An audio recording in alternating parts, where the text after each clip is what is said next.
Buenos días y gracias por acudir una semana más a esta convocatoria del Grupo Parlamentario Podemos Andalucía. Queríamos informarles sobre una iniciativa que ya presentó el lunes, que anunció el lunes nuestra portavoz, Teresa Rodríguez, relativa a los casos de sueldos, más bien sobre sueldos, en la Administración autonómica y que un informe de la Cámara de Cuentas se había declarado o considerado ilegales.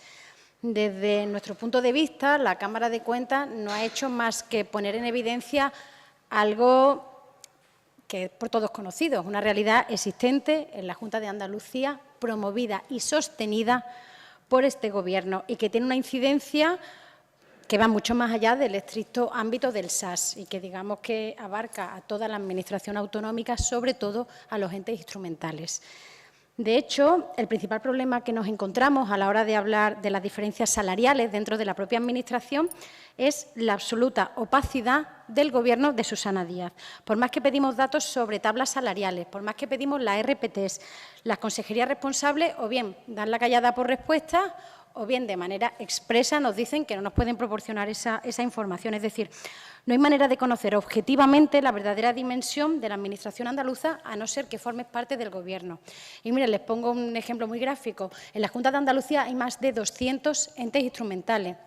Cuando uno acude al portal de transparencia, donde debería estar todo, aparecen datos de poco más de 70. Con lo cual, ni la mitad de los entes instrumentales tienen su información volcada en el portal de transparencia de la Junta de Andalucía. Y luego hay algunos, pues como la Agencia Maya, por ejemplo, que no se pueden ni abrir, con lo cual la información teóricamente está, pero cuando uno pincha y pincha no encuentra nada. Pese a ello, gracias a la labor de sindicatos y de los medios de comunicación, pues vamos conociendo casos flagrantes de desigualdades salariales dentro de los mismos organismos públicos, casos como los salarios percibidos por el director general de la RTVA o los presidentes de las autoridades portuarias andaluzas. Hablamos de sueldos de más de 70.000 euros al año. Como ustedes saben, o por ejemplo, en la RTVA hay 7 altos cargos que cobran más que la propia presidenta de la Junta de Andalucía. Como ustedes saben, todos los años la Ley de Presupuestos establece cuál debe ser el teórico tope salarial dentro de la Administración de la Junta. Ese teórico tope salarial debería ser el sueldo de la presidenta de la Junta, tiene toda la lógica, pero a la vez que establece eso, establece una serie de excepciones que nosotros intentamos enmendar todos los años para acabar con ellas, pero esas enmiendas nunca llegan a buen puerto, como saben, y lo que hace es establecer todo un catálogo de excepciones de multitud de altos cargos a los que se elimina de ese tope máximo salarial. Nuestro grupo parlamentario, ¿qué es lo que quiere? Lo que queremos es tener información sobre este asunto para poder trabajar sobre ello. Creemos que la ciudadanía andaluza tiene derecho a conocerlo. ¿Qué aspiramos? A lograr el consenso del resto de grupos para aprobar la creación de una comisión de investigación o el instrumento que podamos decidir entre todos para que nos sirva como herramienta para arrojar algo de luz sobre este asunto, especialmente, como les decía, en el ámbito de los entes instrumentales, que es donde es mucho más difícil acceder a la información. Queremos conocer sueldos sobre sueldos, las bonificaciones, las prebendas, básicamente de directivos y altos cargos de la Administración paralela, todo un entramado, como saben, de empresas, consorcios, agencias, fundaciones, en las que conviven trabajadores y trabajadoras mileuristas, algunos no llegan ni a tener 1.000 euros y son los que se encargan pues, de desempeñar funciones que nos permiten disfrutar de servicios públicos esenciales con una serie de directivos y altos cargos que la mayoría de las veces son viejas glorias que antes de jubilarlas pues, se mandan allí como un retiro dorado, como un cementerio de elefantes. Para eso sirve toda esta administración paralela. Algo muy reciente en este verano, donde los nuevos puestos de 4 de los 5 exconsejeros y exconsejeras de la Junta de Andalucía que han ido a distintos puestos con unos sueldos muy, muy altos y también un viceconsejero, el de Salud en este caso, que también ha acabado recalando en el puerto de Almería, me parece. Entonces, bueno, nos parece que este asunto requiere una reflexión seria, requiere de análisis y a lo que aspiramos es a lograr el consenso de todos los grupos. Me parece que todos los grupos deberían estar interesados en conocer toda la dimensión real de la administración paralela, que, repito, es muy difícil de conocer con los datos en la mano y, por supuesto, acudiendo al portal de la transparencia se convierte en misión imposible. No podemos seguir permitiendo, por ejemplo, que en el caso de los bomberos forestales se jueguen la vida cada verano apagando fuego bomberos por 900 euros al mes, mientras que directivos de la misma empresa Están cobrando más que la propia Susana Díaz. Nos parece que ese tipo de desigualdades hay que analizarlas y habría que justificarlas. Si eso está justificado, que se explique el por qué, cuál es el grado de responsabilidad, qué grado de responsabilidad hay más alto que el de ser presidente o presidenta de la Junta de Andalucía, que está permitiendo o que aconseja que se tenga un sueldo más alto. Creemos que esta propuesta pues, puede ser bien recibida por el resto de grupos, ya que todos han mostrado en algún momento en la Cámara la preocupación por este asunto y han criticado la opacidad que existe en esta materia, así como el incremento de recursos destinados a la administración paralela, mientras, no lo olvidemos, estamos cerrando hospitales, estamos cerrando escuelas públicas, aulas escolares públicas, estamos despidiendo a médicos, estamos despidiendo a auxiliares de enfermería. Es muy curioso cuando uno mira el informe de la Cámara de Cuentas que da lugar a todo esto y que se refiere al SAS, a la vez que se habla de estos sobresueldos, se indica el número de personal que ha perdido su puesto de trabajo, las bajas que ha habido, médicos, auxiliar de enfermería, etcétera.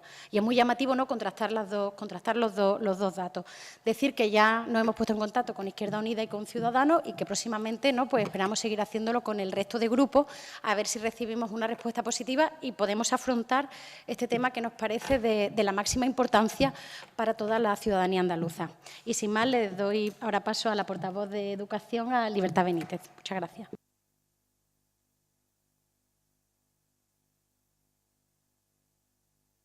Sí. Ayer, como todas saben, pues el Gobierno hizo público el informe del curso escolar 2007-2018. Informe, por cierto, que no han compartido con el resto de grupos parlamentarios. En su día entendimos que la llegada de la nueva consejera pues, iba a suponer un avance en términos de apertura hacia la comunidad educativa y hacia el resto de grupos parlamentarios, pero no ha sido así. Estamos viendo cómo se nos cierran las puertas a cal y canto y cómo existe un Gobierno que está bunkerizado. De hecho, un detalle, ya anunciamos en su día la petición formal de una reunión con la consejera. A día de hoy la consejera se ha reunido prácticamente con todos los grupos parlamentarios, menos con el nuestro, a pesar de haberlo intentado por activa y por pasiva.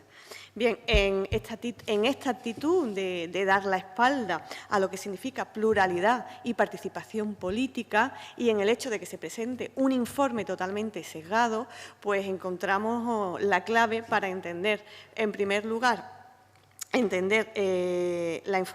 la afirmación que hizo Susana Díaz ayer, afirmando que la educación andaluza es uno de los principales sistemas públicos de Europa, ¿no? Nos parece una auténtica barbaridad que haga esta afirmación y esto denota, efectivamente, que no hay un diagnóstico serio de la realidad y que tiene un desconocimiento brutal y absoluto de la realidad de los centros educativos. Por eso le vamos a decir, señora Díaz, bájese usted del coche oficial y vaya a conocer los centros educativos, sobre todo los de infantil y primaria, donde las familias aún siguen corriendo con los gastos del papel higiénico. Y en esta línea quiero avanzarles que desde Podemos Andalucía vamos a solicitar una comparecencia de balance de inicio de curso, en el que esperamos que el Gobierno andaluz evite el autobombo y el triunfalismo y que prime la autocrítica, la transparencia y la honestidad política, porque creemos que ese es el punto de partida para cualquier mejora en el sistema educativo público andaluz. Ese es el punto de partida. Educación en Andalucía que se sostiene a pulso a día de hoy gracias a los esfuerzos que hacen los equipos docentes y las familias. Bien, y ahora paso a hacer algunas consideraciones sobre los datos que se nos ofrecieron ayer. En primer lugar, saludamos la incorporación de 2.676 docentes más al sistema educativo, pero consideramos que es un insulto hablar de aumento de plantilla. No es un aumento de plantilla, es una recuperación parcial de la plantilla. No podemos olvidar que el Gobierno andaluz ha expulsado a más de 7.000 docentes desde que se iniciara la crisis o se utilizara la crisis como excusa para recortar. No aceptamos esa incorporación, esos 2.676 docentes, como un logro de este Gobierno. No lo aceptamos. Quedan muchos docentes por recuperar. Nosotros diríamos que más de 2.000 docentes por recuperar en el sistema público andaluz para volver a unos niveles previos a la crisis. Es decir, no estamos hablando de mejorar, estamos hablando de recuperar los derechos que se le han robado a nuestros hijos y a nuestras hijas a golpes de tijera. Bien, por otro lado, ayer se preguntaba en la rueda de prensa a la consejera por el tema de las ratios. Se supone que con este aumento o esta incorporación de plantilla se tiene lo lógico sería que disminuyeran las ratios. Bien, esto no va a ser así, y no va a ser así porque en Andalucía se siguen suprimiendo unidades públicas. Desde que Susana Díaz presidenta se han suprimido 1.417 unidades públicas y mientras se suprimen unidades públicas se blinda la escuela concertada en Andalucía. Por otro lado, hablar de la formación profesional. La consejera ayer anunció el aumento de 2.000 plazas como algo positivo, como un triunfo del Gobierno. Y nosotros consideramos que en una comunidad autónoma donde el curso pasado se quedaron 40.000 alumnos y alumnas, estudiantes, sin poder cursar la formación profesional, en una Andalucía donde el desfase entre la oferta y la demanda sigue siendo abismal, nos parece que hablar de triunfo en ese sentido es un poquito indecente. ¿Qué hace la Junta? Poner parche como este aumento de 2.000 plazas. ¿Qué pedimos nosotros? Un plan serio que fortalezca, que rescate la formación profesional en Andalucía. Un plan serio. Y repito, escuchar como un logro el incremento de 2.000 plazas en la comunidad con más paro juvenil de toda Europa, honestamente, nos parece una broma de mal gusto. Otro asunto importante, la climatización, bioclimatización de los centros educativos. Las quejas de las familias que iniciaron las reivindicaciones en el mes de junio, pues siguen vigentes. ¿Y por qué siguen vigentes? Porque consideran que la operación del plan de choque ha sido un auténtico fraude. Un auténtico fraude. En la mitad de los centros, que eran 51 centros, en la mayoría, no la mitad, en la mayoría de los centros, las obras no están concluidas, están a medio hacer. Las obras a las que se comprometieron, a medio hacer. Bien, el único objetivo del anuncio de este plan de choque pues fue templar los ánimos de los medios de comunicación que se habían hecho eco de las reivindicaciones y de las movilizaciones de las familias en su momento. Y bueno, pues vemos que septiembre llega con la misma calor de junio y que seguimos sin soluciones serias y responsables para la mejora de la climatización en los centros educativos. Por eso nosotros queremos recuperar y queremos que se debata lo antes posible nuestra propuesta de ley de bioclimatización de los centros educativos en este Parlamento, porque creemos que los centros educativos deben ser centros acogedores, centros amables y no salas de tortura para los docentes y para el alumnado. Bien, otro punto fue el de las ayudas a las familias.